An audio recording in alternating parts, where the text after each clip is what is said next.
Welcome to Confessions Beyond the Food. I'm your host, Nancy Ridlen. Let's dig in and get inspired.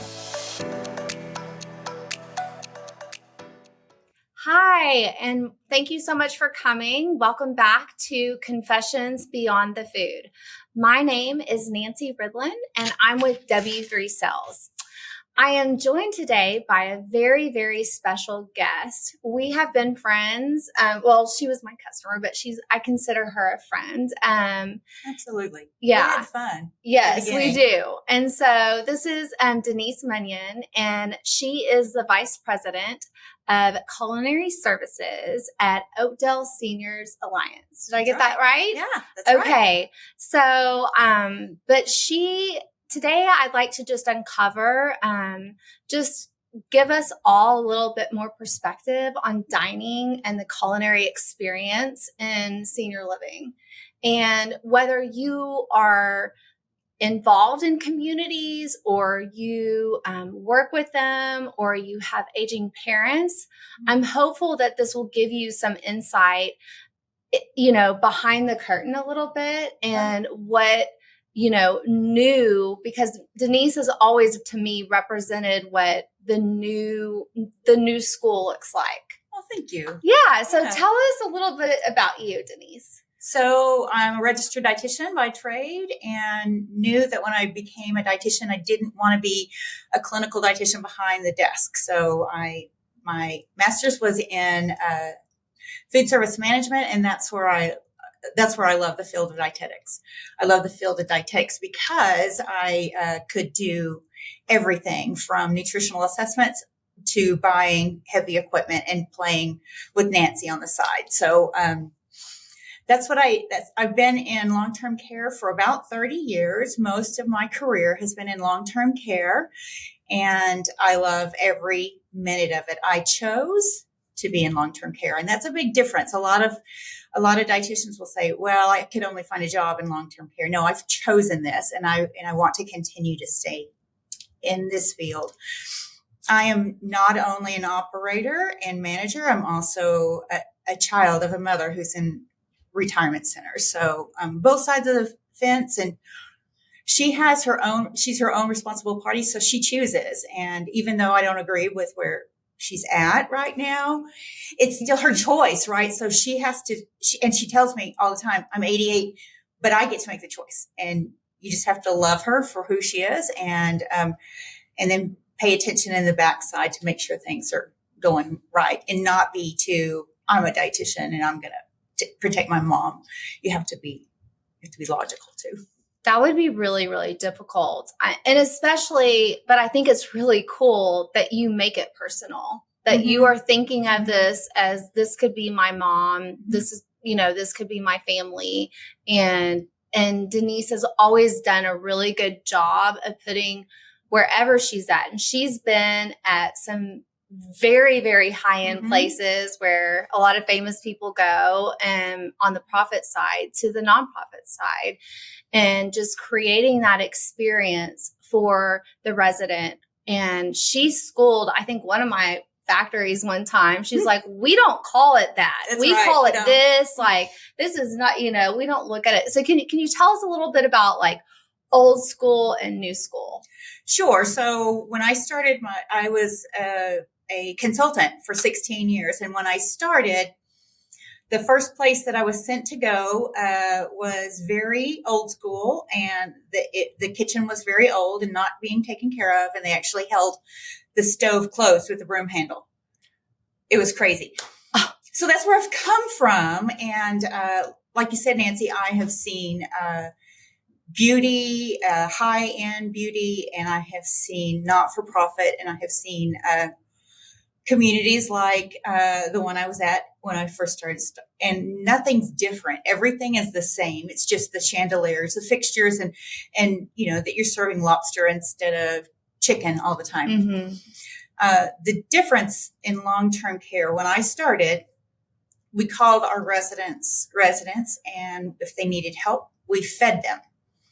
And we called them feeders, and we called them assisted feeders. And they sat in a horrible U-shaped dining table with the CNA in the middle of it. And they would feed the children. I mean, they would feed them like children. They would take a bite and then they put it down, and they would take another bite and put it down. There was no customized and no interaction with the residents. So it was very sad. And that's where I started many years ago. Since then, I've watched them take away things like personal protective devices and fancy word for bibs. I've seen them take away that. I've seen them in nicer dining environments. I've seen them pay attention to the residents' rights and what they want to see. And my biggest focus is, what is the audience of the community I'm at, and how can we impact their world based on their audience and what they like to see. I'll never forget the time when I came to you a couple of years ago and said, I have a project, Nancy, and I get to buy china, glass, and silver for brand new for an operation. And my idea was slick china, just white slick china, and short stemmed glassware, and really simple. I decided while I was choosing that I wanted the residents to help me choose. So I came to your area. We picked out patterns, and as I was walking out, you gave me the pattern that is more decorative, more Southern based. And I argued with you. I said, I don't want to take this to them. And you're like, no, take it. We'll see. And then I wanted, those stemmed glasses, and you gave me a tumbler, and I argued with you again and said, no, that's not what I want. I set up 5 patterns, chose 5 patterns that we could afford at that community, and I let the residents come and pick. There was an outstanding audience, and 95% of them picked the more decorative china. And this was a very faith-based community, and I had residents tell me that I was trying to serve them wine because I had it in a stemmed piece of glassware. So they chose Nancy's pick. They chose the tumbler. I didn't know that. And they chose the ornate china, still using it today. A lot of the people that chose that also are still around, and if somebody tries to sneak another pattern in or something, they get schooled that that's not their pattern that they chose. So giving them ownership. The food was the same. Everything was the same in the dining room. We brought them new china, glass, and flatware. And all of a sudden, the food was wonderful. The residents were loving the food. It was the same cooks, same everything. We put them on flatware that they liked, and we were heroes. We did some work on the food side, but the difference in perception of them picking what they want and them choosing what they want made all the difference in the world. Do you think it was because it made them feel like they were at their house? Because at home, a lot of people, when you bring out your china, it's not, when your guests come over or when you're not eating on a narrow rim white plate. You're eating. Right. Do you think it was that, like feeling more like residential, or that? And it seemed a little more heritage based. What their china looked like at home. They came from an era where the china was very ornate, and they treasured their china, and they took care of it, and they took it out during special times. And even though it wasn't to that level, just a little bit of detail made them reminiscent of what they grew up with. And so I lost that one. Nancy won it, and I never told her until today.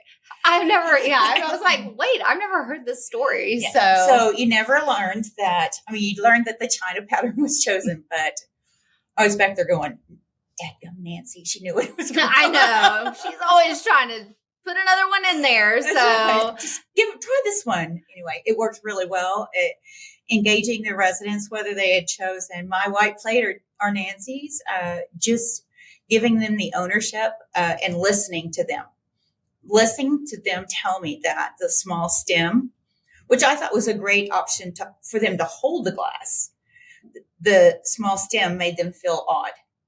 Yeah. at a faith-based community, in a faith that doesn't consume alcohol. So even though that was furthest from the truth, it made them feel awkward because they weren't raised that way. That's awesome because you've done properties like all over the country. So you probably see different things in. Right. So right now we have 5 communities, 3 in Texas, Kansas City, and Indianapolis. And we're onboarding April 1st, 5 more in Pittsburgh. I'm a Texas girl, so I've never been to Pittsburgh. I've learned a lot about bridges and tunnels and the length of time it takes to drive from one place to the next.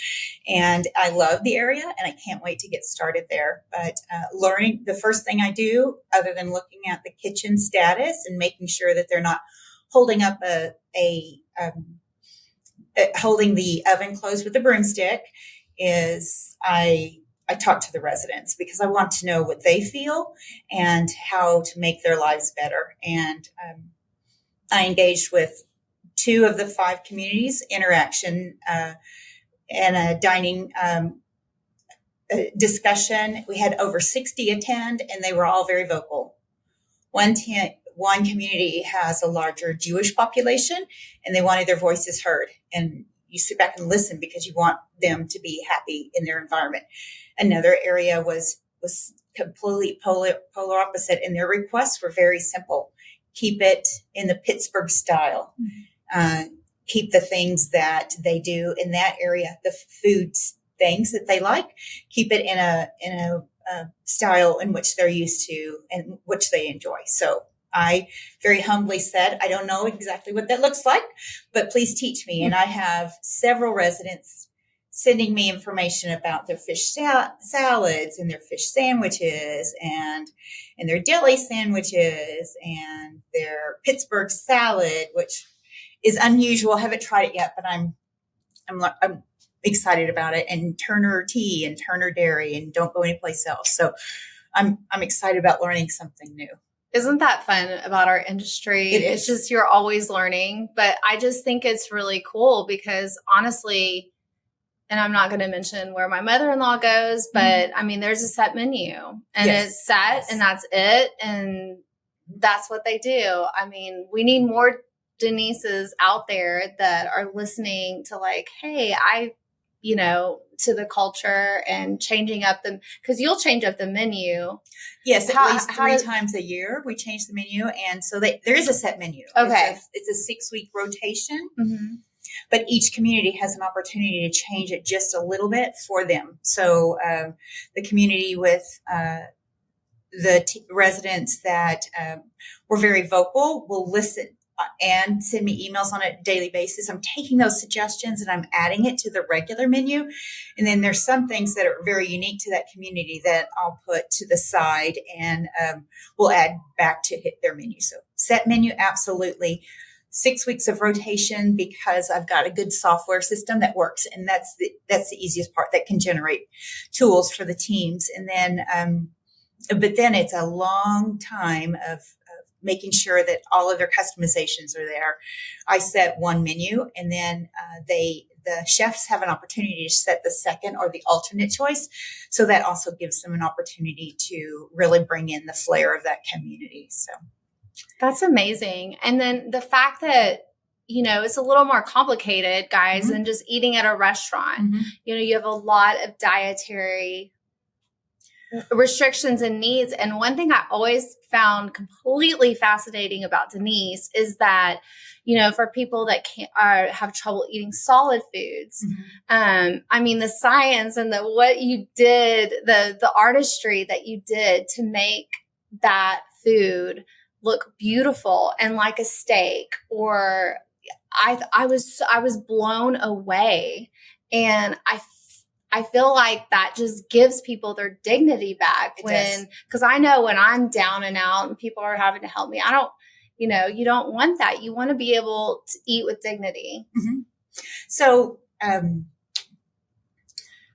my biggest resident concern are those that I call them the least of these, the ones that can't speak for themselves, the ones that can't take care of themselves, the ones that need the most help from their caregivers. And my goal is to make sure that they have top-notch service and that their food is wonderful, because if we can feed them food and they eat food, then they don't have to get all of the supplements. So it's a concept called Real Food First. We do it everywhere, and it works. When you give them food that they like to eat, they'll eat. So texture modified foods, whether it be pureed or minced and moist or chopped and bite-sized, it's necessary that they look as close to the real thing as possible, and they definitely taste exactly like the real thing. You shouldn't the only thing you should notice in a pureed food item would be the texture. The texture is different.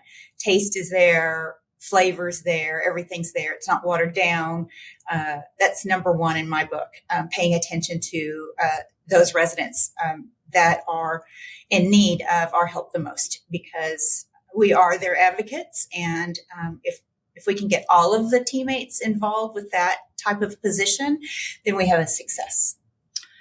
And you had mentioned to me in our last call, you said, no, I don't want to be called a dietitian. Is that right? The dietitian title is changing to more culinary. Did I say that wrong? I mean, I'm proud to be a registered dietitian. Definitely. The word dietary, old school, is not something that we want. Actually, I was talking to a marketer the other day who just started with the company, and he said, "What are your pronouns for the department?" I'm like, "Culinary dining services." They're not dietary. I don't want to go to the dietary department and sit in the kitchen and eat. I want to go to the culinary area and sit in the restaurant and dine. There's a huge difference in those words. Eating and getting fed versus assistance in the dining room from a culinarian. And just makes you feel good inside when you say those words. And if we can portray that same philosophy, not just say it, but live it, being a culinarian, being somebody, having our department not be dietary, but being something elevated to that, then it shows in our food, it shows in the teammates that are cooking for us, and it shows in the residents' satisfaction. I mean, y'all, these are all things we should be considering. Yes. I mean, because not only just in food service, but where, we all have aging parents. We might be, I'm getting close to the age where I could be, but these are all things that we should consider and ask, the property. What should we ask the property when it comes to, So if you're looking at a healthcare model, nursing home type situation, I go to the internet first. The Department of Medicare and Medicaid publish rating scales, because everything has to be rated. We have to quantify everything we do.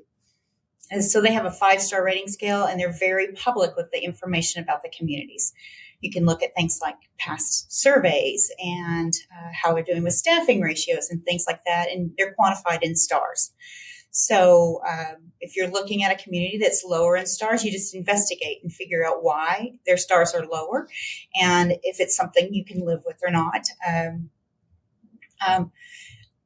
We strive at Oakdale to maintain that 5-star rating to our level best. Sometimes it'll slip for paperwork stuff, but our goal is always to sit at a 5-star rating and represent that in our care.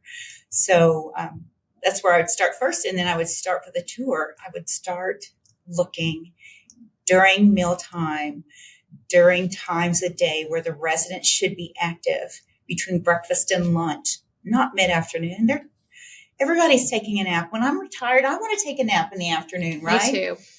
So tour mid-mornings so that you can see if residents are out and about having fun and playing games, and if they're happy and if they greet you as well. It's great to see residents that welcome you to their home or their community, because it's their home. We just work there to make them happy. If you don't see that, then I would walk the other direction. I would want to see their meal service, not just the food on the plate, because let's face it, we can always have a bad day. Any community can have a failure in the dining services from time to time. but how the residents feel when they're at the tables, if they communicate with each other, if just like at a restaurant where you sit around and enjoy your meal, if they're doing that kind of stuff, that the community's doing the right thing. If they're separated all over the dining space and they're really not talking to one another, then you ask, where's the entertainment, or where's the community in that environment? Where's the friendship that's developed? Because the true picture of the community is for ownership by the residents. And if you don't see that, then I would move on to the next one. And what about memory care as far as, the dining experience there? I always asked Denise, I said, hey, do you need a red plate? Because of the goal there, right, is to get people to be hungry, to increase their appetite. Right. So what's your philosophy on that? Just the dining experience really for memory care and things to look for. So there's lots of study, red plates, blue rims. There's all kinds of studies. The reality is the resident needs to differentiate between the food on the plate and the plate itself. They need to see the food pop out. So if it's a white plate and you're serving marinara sauce, spot on. You don't want a red plate when you're serving spaghetti, right? So paying attention to what it looks like, if it's not too confusing at the table. And then if they're engaged by the teammates, are the teammates communicating with them? Are they talking to them? Are we serving the residents in the best way possible so that they're happy? They might be in the memory care unit, but they're still hungry. They still know what good things are, and they still know how to enjoy their meals. Sometimes a resident might want, memory care or not, might want a specific thing. Like I had one resident that wanted fried egg sandwiches 3 times a day. And the team said, what do I do? I said, serve her fried egg sandwiches 3 times a day, along with her meal. She can pick, right? Because she wanted fried egg sandwiches. So feed it to her, right? Because that's what real food is all about. So making sure that dining experience is nice, and that if adaptive things are brought in, that they look as close to normal as possible. That if a red plate is used on white things, that it looks like a normal red plate, not some plastic thing that came from, the dollar store or something like that, being exaggerating. But it needs to look just as beautiful and refined as the rest of the environment. Identify the residents that need help and care for them. And then the inpatient, dining experience, the room service. Is that what you called it? Yeah. Yes. Absolutely. And so we don't have room trays anymore. We don't have eating in the rooms. We serve them room service because that's what it is. I mean, that's what you get when you go to a hotel. It's room service. They want to dine in their bedroom. We encourage them to go to the dining room. If they don't, we allow them to dine in their bedroom, not eat in their room. Another big words. And we give them an opportunity to enjoy their meal. And again, the room service tray needs to look just as nice and elegant as the tray that the meal that the residents in the dining room are eating. Taking things off of a tray and putting it in on a designated table for the residents to eat from just refines them and dignifies things for their meal service, because whether they choose to dine in the room or not, they're still dining. They're still dining. I love that. Mm-hmm. Again, don't you guys love her? I mean, we need you everywhere. So, okay, I'm really curious because this was not a thing a long time ago. What's up with happy hour? Because happy hours are now like a big deal in senior living. Does it get a little crazy? So, in long-term care, we usually get a permission by the physician if they can, like in a nursing home, if they can have a cocktail or wine. It's usually wine or beer.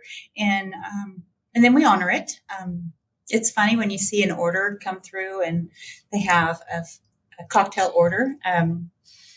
A lot of times in a community that has assisted living and independent living, they're dining and they're consuming alcohol. They've got it in their room. we can't be naive. Even in the faith-based community, they've got it in their room. It was delivered to them by Specs or wherever. And it's a time for them to gather. It's no different than any other happy hour. It's appetizers and fun little treats. It's a social time for them. Usually they get together and the community has decided how many cocktails they're going to serve and the size of the cocktail or wine. We keep it at a standard level. We don't serve a Texas size glass of wine.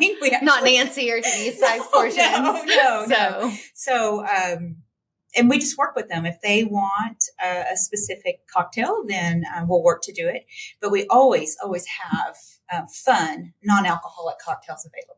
Oh, that's awesome. Mm-hmm. It's necessary because they want the fizzle and they want the fun and they want to socialize in social hours. And just because you don't drink alcohol doesn't mean you can't go to the happy hour, right? Right.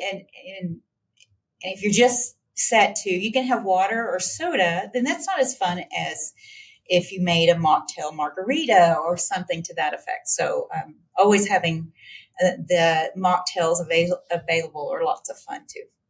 Well, we might need some recipes on that. Yeah. So I might need that when I do my dry weeks. So to get me to the weekend, but that's just really cool and exciting. And I love how you listen to, the residents, you care, she loves them.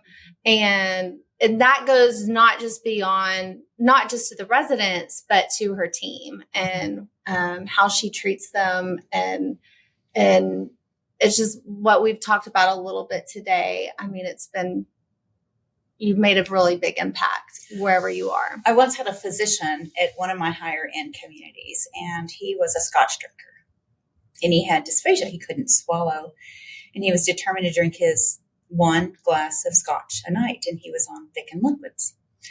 And there's a thickener out there that will thicken beverages, including alcohol, except for you can't go to 90 proof. And his Scotch was 90 proof. So we had to negotiate and add some water to his Scotch so it would thicken. And then we took the ice orbs and made him thickened ice cubes so he could have thickened ice cubes that wouldn't water down his cocktail.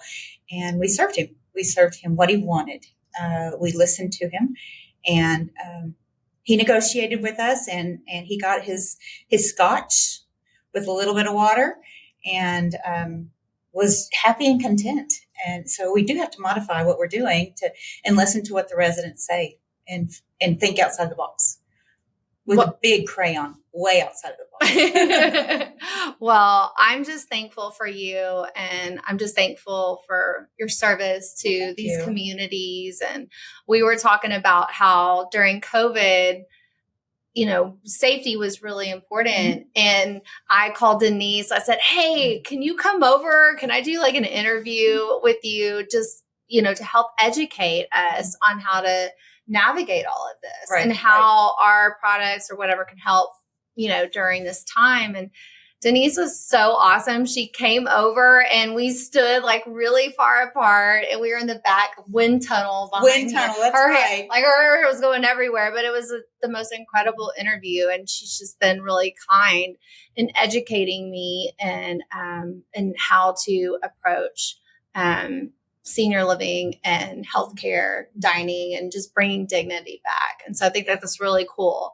But I can't end this without your confession. All right. You warned me about this. Mm-hmm. I've been thinking about it. So I, Denise Munion, hate to run. Hate it with a passion. But I have decided this year that I would run 6 5Ks. So now, even though I hate to run, I'm out there 3 times a week running with friends that motivate me. And we're 2 down, 4 to go. And I cannot wait to have more. I've had an accident and I still get up and run. Still hate it. But for some reason, I keep pushing forward because I've set a goal for myself of 6 5Ks between now and August, and 2 down, 4 to go. And we'll get there. I'll get there. That's amazing. I mean, you're like February, but you have to tell, this isn't just like any accident. No, I went over the hood of a car while I was running. This lady is a fighter, That's y'all. right. I mean, you can't knock her down. Right. So these are the kind of women that I want to be around that are like, I mean, just champions and fighting through it. So I know what the top of a Mitsubishi feels like and try to be Superwoman and stop the car with my bare hands. Was not hard at all. I had some bumps and bruises, and I got back out a couple weeks later and started running again. ran another 5K. I mean, you're going to be running the 100 marathons before you know it. My physician asked me that when I was telling her I was running 5Ks, and she's like, "Are you aiming for a half marathon?" I said, "Heck no. I will do 5Ks, and I will have fun with it. And if I can take my dog, I'm bringing him. And just keep running. I'll dodge the cars as they come forward." Well, we just thank you so much for your confession and more importantly for joining me today. Absolutely. So I'd love to have you back and talk more about this because I think there's so much to uncover. And, but we really appreciate y'all's time today and checking us out. Please subscribe to Confessions Beyond the Food, and we will see you next time. Yay. Thank you, Denise. You're welcome. Bye, guys. Bye. For more inspiration, follow our social media at W3Cells. Please like, comment, and subscribe. You know, all the things. We would love to connect with you.